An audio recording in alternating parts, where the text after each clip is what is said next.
नमस्कार, मी रुशाली यादव सारंग। बुलेटिनच्या सुरुवातीला एक महत्त्वाची आणि मोठी बातमी। महाविकास आघाडीचे नेते शरद पवार यांच्या भेटीला गेलेले आहेत। नाना पटोले, बाळासाहेब थोरात हे पवारांच्या घरी पोहोचलेत। पटोले आणि थोरातांनंतर आता संजय राऊतही सिल्वर ओकवर पोहोचलेले आहेत। महाविकास आघाडीच्या जागावाटपाबाबत सिल्वर ओकवर सध्या खलबत सुरू झालेली आहे। दिनेश दुखंडे आमचे प्रतिनिधी या संदर्भातली अधिक माहिती देतील। दिनेश,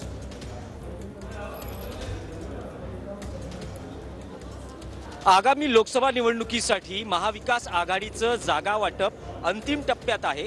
काल निर्णायक बैठक पार पडली आणि शिवसेना युबीटी पक्षाचे नेते आणि खासदार संजय राऊत यांनी सांगितलं की यापुढे बैठका होणार नाहीत, घोषणा होईल।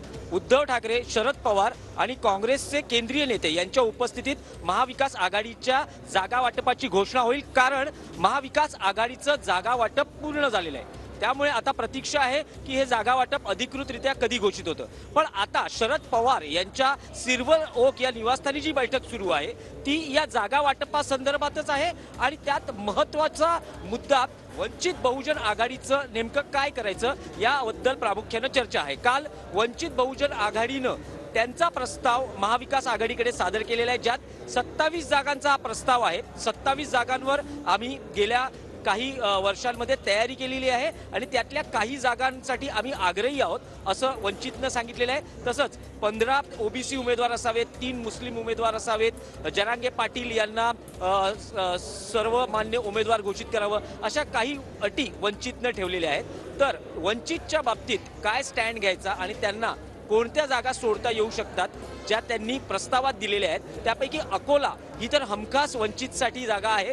त्यापेक्षा आणखी 1 किंवा 2 जागा मित्रपक्ष आपापल्या कोट्यातून देऊ शकतात, कारण अकोला आता काँग्रेसकडे आहे। काँग्रेस आपल्या कोट्यातली जागा वंचित बहुजनला देईल। त्यामुळे वंचित बहुजन आघाडी हा एक चर्चेचा विषय आहे। दुसरा चर्चेचा विषय आहे कोल्हापूरच्या जागेवर काही पेच आहे। कोल्हापूरची जागा सध्या शिवसेना युबीटीकडे आहे आणि काँग्रेस या जागेसाठी आग्रही आहे। छत्रपती शाहू महाराजांसाठी ही जागा काँग्रेसला हवी आहे, पण सूत्रांकडून जी माहिती मिळते आहे काँग्रेसच्या बदल्यात शिवसेना म्हणते की त्यांना सांगलीची जागा हवी आहे। ही एक चर्चेची तयारी या दोन पक्षांमध्ये आहे। तो एक कोल्हापूरच्या जागेचा मुद्दा आहे आणि तिसरा मुद्दा आहे भिवंडीच्या जागेचा। भिवंडीची जागा सध्या काँग्रेसकडे आहे, पण काँग्रेस आणि एनसीपी या दोन्ही पक्षांनी या जागेवर दावा केलेला आहे आणि या जागेवर दोन्ही पक्षांकडून एकाच उमेदवारावर दावा सांगण्यात आलेला आहे। त्यामुळे हा पेच कसा मिटवावा याची सध्या चर्चा शरद पवारांकडे होते। एकूण 3 जागांच्या बाबतीत, 3 मुद्द्यांच्या बाबतीत जे काही पेच आहेत किंवा शरद पवार यांचं महाराष्ट्र आणि देशातल्या राजकारणातलं योगदान, त्यांची एकूण जी कारकीर्द आणि अनुभव हे पाहता हे पेच जे शेवटच्या अंतिम टप्प्यात आपल्याला पाहायला मिळतात ते कसे सोडवता येईल यावर या बैठकीत चर्चा आहे। मुंबईतल्या एका जागेचा मुद्दा आहे।